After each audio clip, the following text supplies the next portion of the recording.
आज से 400 साल पहले दिल्ली की सत्ता पर मुगल सुल्तान औरंगजेब की हुकूमत थी। क्रूरता, कट्टरता और हैवानियत का जीवंत चेहरा औरंगजेब संपूर्ण भारत पर मुगलिया हुकूमत का झंडा लहराने को बेताब था। उत्तर को जीतने के बाद औरंगजेब की विशाल बर्बर सेनाएं दक्षिण भारत को विजयी करने निकली, पर दक्षिण में उसकी राह का सबसे बड़ा रोड़ा थे छत्रपति शिवाजी, जिनके जीवित रहते औरंगजेब कभी दक्कन में पांव न धर सका। पर ईस्वी सन 1680 में शिवाजी राजे की मृत्यु के बाद औरंगजेब की दक्षिण विजय की चाहते फिर से जागी और उसने अपनी पूरी फौज दक्कन में उतार दी। पर इन्हीं संकट के काले बादलों के बीच महाराष्ट्र की धरती पर हिंदुत्व की एक चिंगारी ने जन्म लिया, जिसने मुगलों पर ऐसा कहर बरपाया कि दक्कन सहित संपूर्ण भारत मुगलों के खौफ से आजाद हो गया। ये महागाथा है एक ऐसे फौलादी जिगर वाले हिंदू राजा की, जिसने 25 सालों तक औरंगजेब 60 किलो की तलवार लेकर वो रणभूमि में उतरता। 13 साल की उम्र तक 13 भाषाओं का ज्ञान था उसे। शस्त्र शास्त्र का वो प्रकांड पंडित था, जिसने हिंदुओं के लिए कई शास्त्र लिख डाले। उसके खूंखार 20,000 योद्धा उसके एक इशारे पर मुगलों की सेना में मातम पसार देते। वो खुला घूमने वाला खूंखार हिंदू राजा था, जिसने गोवा से पुर्तगालियों को उजाड़ डाला। बीजापुर और गोलकुंडा के सुल्तान उसकी तलवार के आगे खामोश रहे थे। जंजीरा के सिद्धियों को वो अपनी तोप के निशाने पर रखता और औरंगजेब को अपनी जूती पर। परंतु अपनों की गद्दारी के कारण अंततः ये वीर औरंगजेब की पकड़ में आया, जिसके बाद औरंगजेब ने बड़ी बेरहमी के साथ उसका हाथ काटा, पैर काटा, जीभ काटी, आंखें फोड़ी, खाल उतारकर मिर्ची भरी और उसके शरीर के टुकड़े टुकड़े कर दिए, पर फिर भी वो झुका नहीं। तो आइए आज हम डिमांडिंग पंडित के साथ परिचित होते हैं उस वीर मराठा छत्रपति संभाजी महाराज के सच्चे अनसुने इतिहास से। उम्मीद है आप इस वीडियो को लाइक जरूर करेंगे। तो चलिए शुरू करते हैं। ईस्वी सन 1680 में छत्रपति शिवाजी महाराज के स्वर्ग जाने के बाद संभाजी महाराज को उनकी सौतेली माता सोराई बाई ने पन्हाला किले में घेर लिया, ताकि वो राजा न बन सके और सोराई बाई का बेटा राजा बन जाए।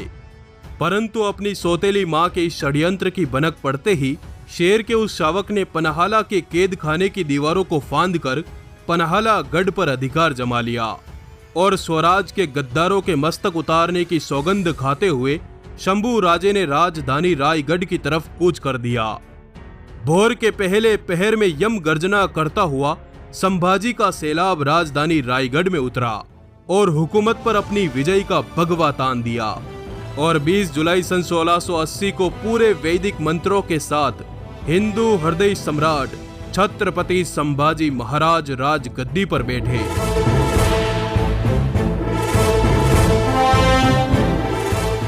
संभाजी महाराज ने राजा बनते ही अपनी तमाम सेनाओं को राजधानी रायगढ़ में एकत्र किया और मुगलों के विरुद्ध खुले युद्ध का ऐलान कर दिया।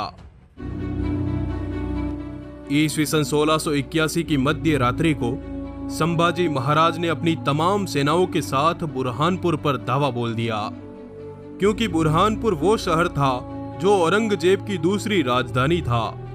इस नगर में न सिर्फ औरंगजेब का खजाना रखा था, बल्कि हजारों लाखों हिंदू जो मुगलों के विरुद्ध बगावत करते वो यहाँ कैद में थे।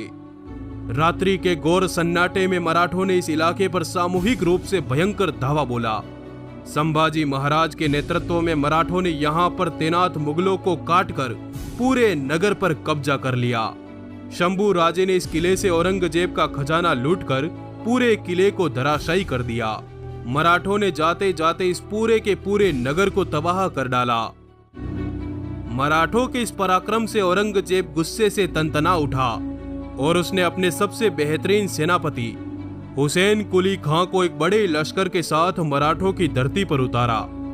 हुसैन कुली खां दिल्ली से यह कहकर निकला कि वो 3 दिन में मराठों को मसल देगा, पर वो 3 साल तक वापस नहीं लौटा, क्योंकि संभाजी महाराज ने उस पर तगड़ा घेरा डाल रखा था। मराठों के आगे उसका पूरा लश्कर लुट गया, सेनाएं मारी गई और वो खुद एक रात मौका पाकर युद्ध भूमि से दुम दबाकर भाग निकला। इस प्रचंड जीत ने संभाजी महाराज को रातों रात दक्कन का सूरमा बना दिया। पर यह बात औरंगजेब बर्दाश्त नहीं कर पाया और उसने मात्र 1 महीने बाद खान जहां बहादुर को 1 लाख सैनिकों के साथ सतारा में उतारा। पर मराठों ने छापामार युद्ध नीति के दम पर खान जहां को दौड़ा दौड़ा कर मारा। वो महाराष्ट्र में जहां भी अपना पड़ाव डालता, मराठे उसकी छावनी पर छापा मार देते।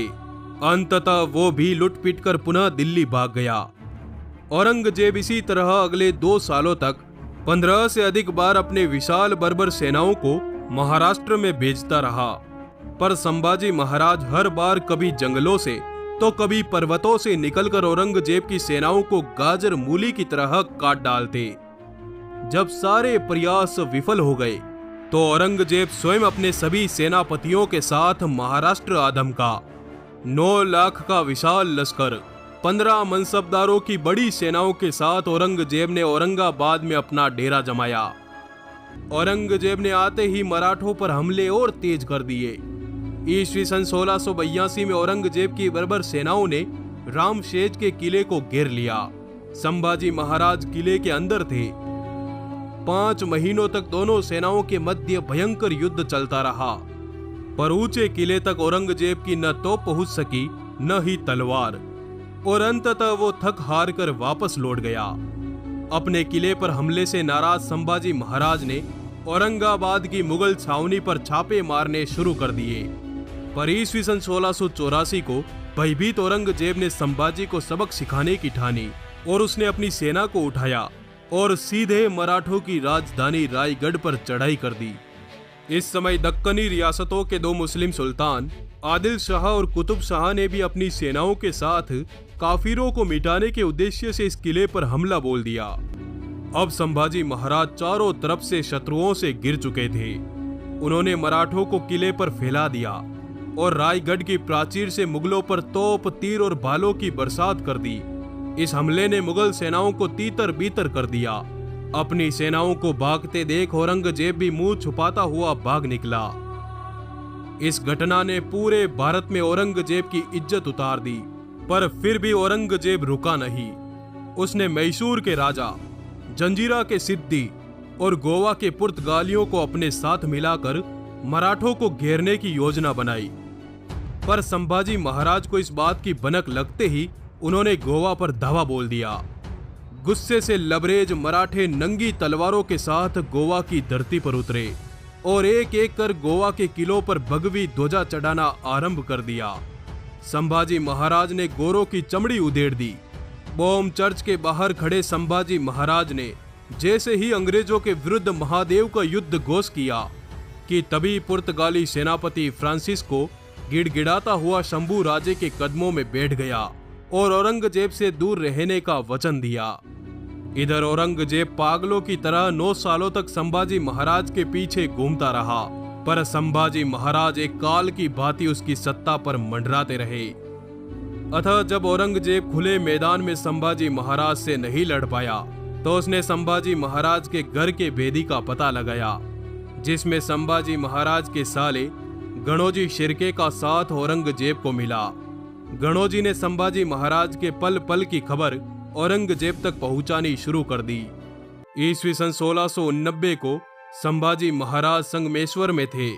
वे जनता की समस्याएं सुन रहे थे और इस समय उनके पास मात्र 500 सैनिक थे। ये सूचना गणोजी शिर्के ने औरंगजेब को दे दी, जिसके बाद औरंगजेब ने अपने सेनापति मुकरब खान को मात्र 6000 सैनिकों के साथ इस दिशा में भेजा और अपनों की गद्दारी के कारण अंततः शेर का शावक मुगलों के घेरे में आ गया। यहाँ एक युद्ध हुआ और संभाजी महाराज और उनके पक्के मित्र कवि कलश को पकड़ लिया गया। 9 सालों से खुन्नस खाए बैठे औरंगजेब के आदेश पर संभाजी महाराज और उनके मित्र कवि कलश को ऊंट पर उल्टा लटकाकर पूरे शहर में घुमाया गया और फिर इन दोनों को औरंगजेब के सामने हाजिर किया गया। औरंगजेब ने संभाजी महाराज से 3 चीजें मांगी। पूरा मराठा राज्य मेरे हवाले कर दो और मेरे गुलाम बनकर राज करते रहो। मेरे किलों से जितना भी सोना और खजाना लूटा मुझे वापस कर दो और तीसरा हिंदू धर्म छोड़कर इस्लाम अपना लो। पर शंभू राजा ने औरंगजेब की एक भी शर्त को मानने से इनकार कर दिया, जिसके बाद औरंगजेब ने क्रूरता का वो वहशीपन दिखाया। दोनों वीरों को जेल में बंद कर दिया, पर उन्होंने अन्न जल का त्याग कर दिया, जिस पर क्रूर वहशी औरंगजेब ने उन दोनों के नाखून उखाड़ने शुरू करवाए, आंखों में मिर्ची डालकर पानी के लिए तरसा दिया और फिर जलती हुई सलाखें उनकी आंखों में घुसा दी, जिसके बाद उनके हाथ और पैरों की उंगलियां काटी गई, बालों को खींचकर उखाड़ दिया और फिर धीरे धीरे उनके शरीर की खाल उतारनी शुरू की। उनकी जीभ काट दी गई। ये सब लगातार 40 दिनों तक चलता रहा। हर रोज उन दोनों के शरीर का एक एक अंग काटा जाता, पर शंभू राजे झुका नहीं और अंत में उनके शरीर के टुकड़े टुकड़े कर फेंक दिया गया। पर आज हम हमारे इन वीर सपूतों को भूल चुके हैं। हमारे वीर सपूतों की इस कुर्बानी को जन जन तक पहुंचाए। आपका हृदय कहे तो इस वीडियो को लाइक करें। आपका आभार, धन्यवाद। जुड़े रहिए। औरंगजेब से इतने युद्ध लड़े कि औरंगजेब का उठना बैठना, जीना खाना, सुख चैन सब मुश्किल कर दिया। परंतु जब यह वीर योद्धा औरंगजेब की पकड़ में आया तो औरंगजेब ने इस वीर को ऐसी दर्दनाक मौत दी कि स्वयं मृत्यु के देवता भी कांप उठे। तो आइए आज मैं आपको सुनाता हूं वीरता की वो भैरव कहानी जिसको सुनकर गीदड़ भी शेर बन जाए। रोबीला अंदाज, हाथ में भवानी और तिलकधारी मस्तक वाले उस हिंदू योद्धा का नाम था छत्रपति संभाजी महाराज। पर आखिर कौन थे छत्रपति संभाजी महाराज, जिन्हें इतिहास के पन्नों में हिंदू वीर के नाम से नवाजा गया? महाराष्ट्र की धरती से हिंदू हुकूमत का बिगुल फूंकने वाले छत्रपति संभाजी महाराज एक अजयी प्रतापी योद्धा थे। वो एक बवंडर था जिसने 9 सालों में 120 लड़ाइयां लड़कर मुगल हुक्मरानों की सत्ताएं हिला दी। वो परम स्वाभिमानी शिव भक्त था जिसकी भुजाओं के प्रताप से दिल्ली की सल्तनतें सहम उठी